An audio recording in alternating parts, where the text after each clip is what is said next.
नमस्कार दोस्तों। आज हम पढ़ने जा रहे हैं कक्षा 10 की गणित अध्याय 12 पृष्ठीय क्षेत्रफल और आयतन। पृष्ठीय और क्षेत्रफल आयतन संबंधित प्रश्न बच्चों कक्षा 9th में भी आप पढ़ चुके हैं। तो इससे संबंधित आज हम थोड़ा परिचय करेंगे, क्षेत्रफल से संबंधित और आयतन से संबंधित बच्चों, और सूत्र के बारे में जानेंगे, क्योंकि आपको इस क्लास में सूत्रों के बारे में नहीं बताया गया है। तो आपको कुछ सूत्रों के बारे में जान लेना चाहिए आगे। तो देखेंगे बच्चों, तो यहाँ पर आगे बच्चों हम बात करते हैं घनाभ से संबंधित। तो देखेंगे घनाभ के बारे में।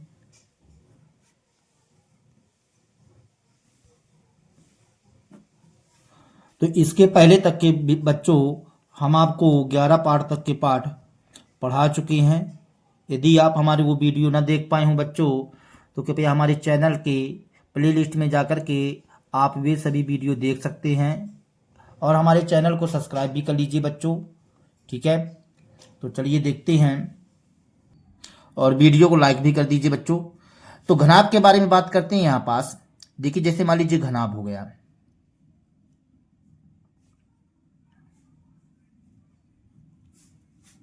यह आकृति हमने एक घनाभ की बनाया बच्चों। ठीक है, देखिए इस तरह से एक घनाभ की आकृति।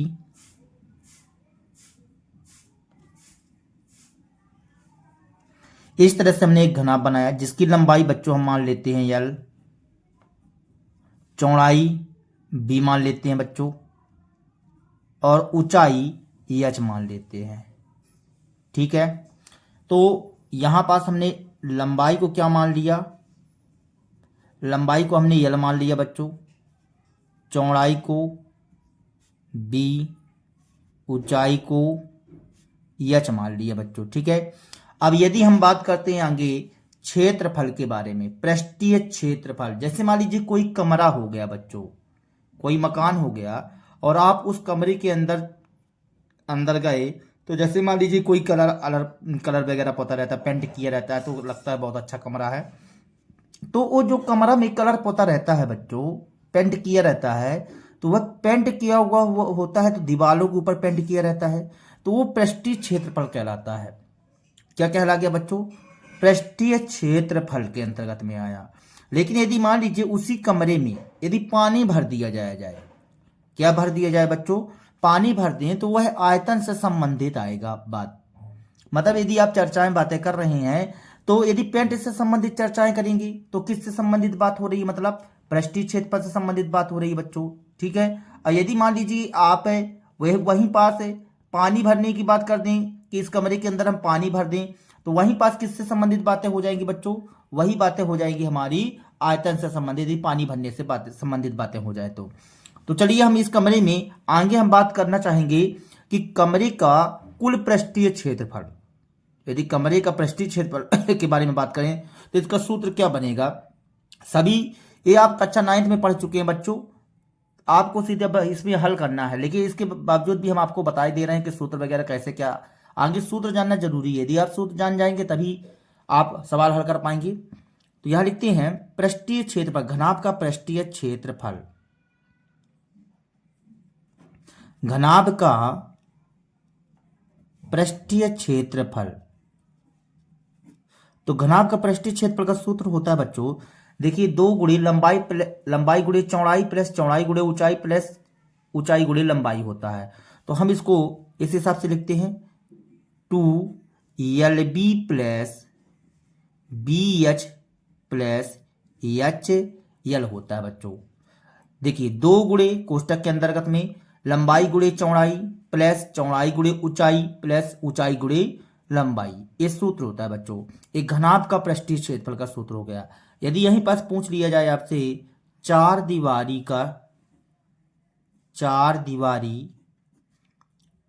का पृष्ठीय क्षेत्रफल, पृष्ठीय क्षेत्रफल, तो इसका सूत्र बन जाएगा बच्चों 4HL प्लस B।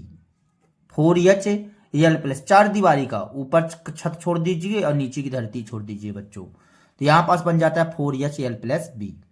अब यदि आयतन के बारे में बात करें, इसमें अब पानी भरना है, तो इसका आयतन का सूत्र हो जाएगा घनाभ का आयतन घनाभ का आयतन का सूत्र बन जाता है बच्चों लंबाई गुणे चौड़ाई गुणे ऊंचाई। बच्चों ऊंचाई को हमने h से प्रदर्शित किया तो हमने h लिख दिया, लंबाई गुणे चौड़ाई गुणे ऊंचाई, इस तरह से बच्चों। ठीक है, अब देखेंगे आगे एक थी बात किनसे संबंधित, घनाभ से संबंधित। अब हम बात करना चाहेंगे घन से संबंधित।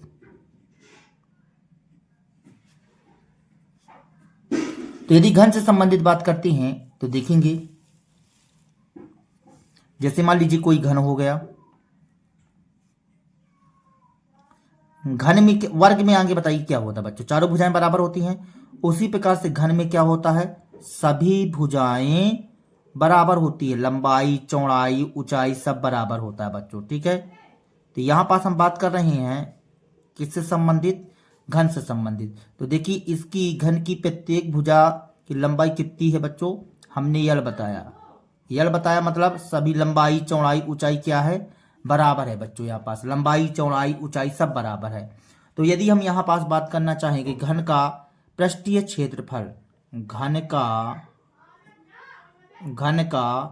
पृष्ठीय क्षेत्रफल, तो घन का पृष्ठीय क्षेत्रफल का सूत्र हो जाएगा बच्चों 6l स्क्वायर, मतलब 6 से भुजा स्क्वायर। ठीक है, अब यहीं पास चार दीवारी का निकालें, यदि चार दीवारी का पृष्ठीय क्षेत्रफल, पृष्ठीय क्षेत्रफल, तो ये बन जाता है बच्चों 4l स्क्वायर, 4l स्क्वायर बच्चों। ठीक है, स्क्वायर बना है बच्चों यहाँ पास 4l स्क्वायर। अब यदि इसकी आयतन के बारे में बात करें, ठीक है, तो यदि इसका आयतन के बारे में बात करते हैं तो आयतन का सूत्र बन जाएगा बच्चों, आयतन आ जाएगा यल क्यू, क्या आ जाएगा, यहाँ लंबाई गुणे चौड़ाई गुणे ऊंचाई था, यहाँ यल क्यू बन जाएगा बच्चों। इस तरह से एक घन के बारे में हो गया। ठीक है, अब बात करते हैं बेलन के बारे में। तो देखेंगे जैसे मान लीजिए यहां पास एक बेलन बना लेते हैं, आगे चित्र बना ले बच्चों।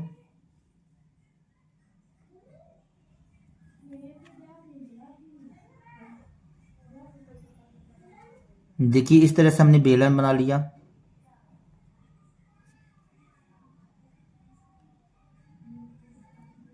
ये देखिए हमने बेलन बना लिया बच्चों। ठीक है, अब इस बेलन के बारे में समझिए ध्यान से। इस बेलन में इसको हम बोल देते हैं ऊंचाई, ये क्या कहलाता है, ऊंचाई बच्चों। पूरा यहां से यहां तक क्या कहलाता है बच्चों, व्यास कहलाता है, जिसको हम डी बोलते हैं। लेकिन आधे को हम क्या बोलते हैं, त्रिज्या बोलते हैं बच्चों, ये त्रिज्या कहलाता है। ठीक है, तो यदि बात करें बेलन के वक्रपृष्ठीय क्षेत्रफल के बारे में, यहां पास हम बेलन से संबंधित जानकारी दे रहे हैं आपको। तो बेलन का वक्रपृष्ठीय क्षेत्रफल, बेलन का वक्रपृष्ठीय क्षेत्रफल का सूत्र होता है बच्चों 2πRh, 2πRh, ये बेलन का वक्रपृष्ठीय क्षेत्रफल का सूत्र होता है बच्चों। अब यदि मान लीजिए हम यहाँ पास बोल दें आपको कि बेलन में दोनों ढक्कन लगे हुए हैं, एक ड्रम होता है बच्चों, तो ड्रम में दोनों ढक्कन लगा दीजिए ऊपर नीचे, तो ढक्कन लगा देते हैं तो उसका संपूर्ण पृष्ठीय क्षेत्रफल बोल देंगे उसको हम। तो बेलन का संपूर्ण पृष्ठीय क्षेत्रफल, संपूर्ण पृष्ठीय क्षेत्रफल का सूत्र हो जाएगा बच्चों 2πr+h, इस तरह से बच्चों ये सूत्र हो जाता है। ठीक है, अब यहाँ बेलन का संपूर्ण पृष्ठीय क्षेत्रफल का सूत्र हो गया बच्चों। अब यदि हम इसमें क्या भर दें, पानी भर दें, ठीक है ना, तो वो आयतन से संबंधित आ जाएगा, पानी भर। अभी तो आपने पालिश पोता, देखिए यहाँ पास एक कहाँ की बात हो रही है, वक्रपृष्ठीय क्षेत्रफल। हमने जैसे मान लीजिए बेलन ले लिया, मतलब एक ड्रम ले लिया, ड्रम होता है ना बच्चों, तो ड्रम ले लिया, ड्रम के चारों तरफ आपको क्या करना है, पालिश पोतना है, तो वहां पास पालिश पोतेंगे तो वो आएगा वक्रपृष्ठीय क्षेत्रफल में।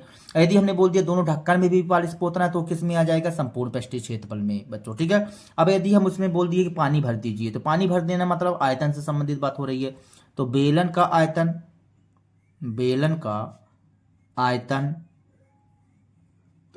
आयतन का सूत्र बन जाएगा बच्चों πr², इस तरह से बच्चों। ठीक है, बेलन का आयतन का सूत्र क्या बन गया, πr²। ठीक है, अब हम चौथे नंबर में चलते हैं, शंकु के बारे में जान लेते हैं बच्चों। तो चलिए शंकु के बारे में चर्चाएं एवं बातें कर लेते हैं बच्चों। तो देखिए शंकु के बारे में,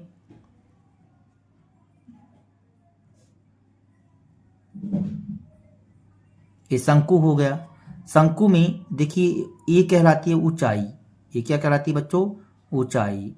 और यहां से यहां तक इतना से इतना क्या कहला जाएगा बच्चों, त्रिज्या। क्या कहला जाती है, त्रिज्या। और इसको बोलते हैं तिर्यक ऊंचाई। ठीक है। यदि इसमें हमको यल ज्ञात करना हो तो हम यल कैसे ज्ञात करते हैं, यल बराबर √r² प्लस एच स्क्वायर। अब यदि मान लीजिए हमने बोला कि इसमें आपको पालिश पोतना है, जैसे एक आइसक्रीम की पोंगड़ी देखे होंगे बच्चों, तो आइसक्रीम की पोंगड़ी में हमने पालिश पोतने के लिए बोला आपको, तो उसी प्रकार का होता भी है।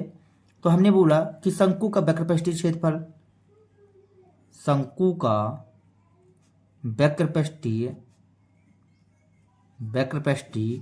क्षेत्रफल, तो शंकु का वक्रपृष्ठीय क्षेत्रफल का सूत्र होता है बच्चों पाई आर यल। यदि मान लीजिए अब इसमें ढक्कन भी लगा दें तो ढक्कन का क्या बन जाएगा, ढक्कन को जोड़ करके शंकु का कुल पृष्ठीय क्षेत्रफल, कुल पृष्ठीय क्षेत्रफल का सूत्र बन जाएगा बच्चों पाई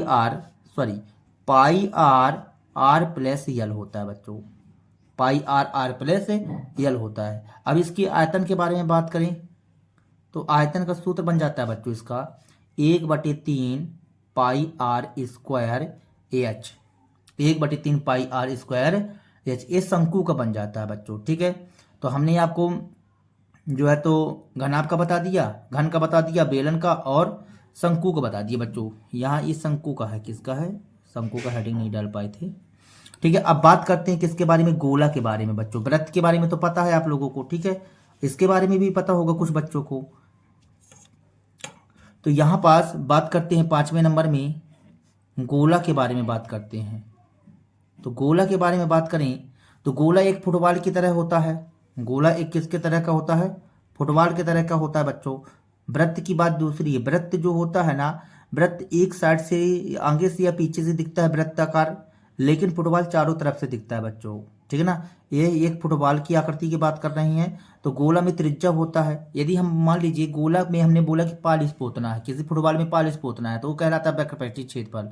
तो गोले का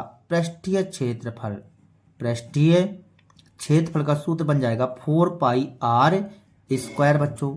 अब इसी का आयतन का निकालना चाहें यदि आप, तो आयतन का क्या बन जाएगा बच्चों, 4/3 पाई आर क्यों, 4/3 पाई आर क्यों। पृष्ठीय क्षेत्रफल होता है 4 पाई आर स्क्वायर और आयतन होता है 4/3 पाई आर क्यों बच्चों। ठीक है। अब 6वें नंबर में हम बात करते हैं अर्धगोला के बारे में बच्चों।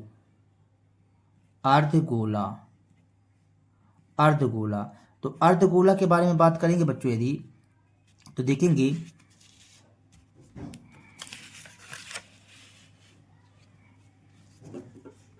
हाँ बच्चों, तो अर्धगोला के बारे में बात करते हैं। जैसे मान लीजिए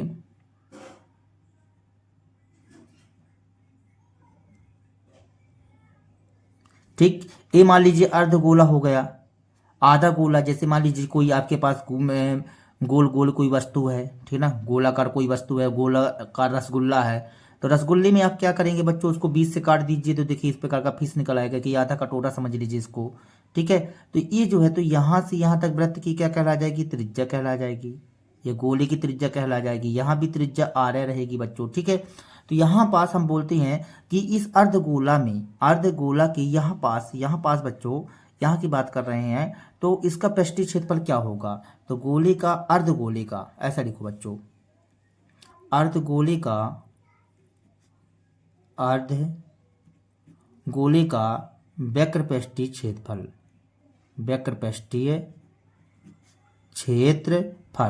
तो देखिए पूरे का होता है 4 पाई आर स्क्वायर, तो आधे का हो जाएगा 2 पाई आर स्क्वायर बच्चों।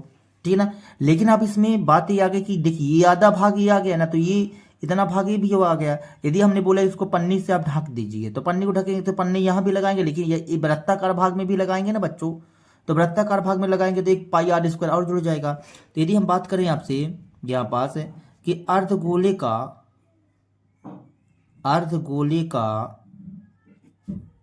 का संपूर्ण पृष्ठीय क्षेत्रफल,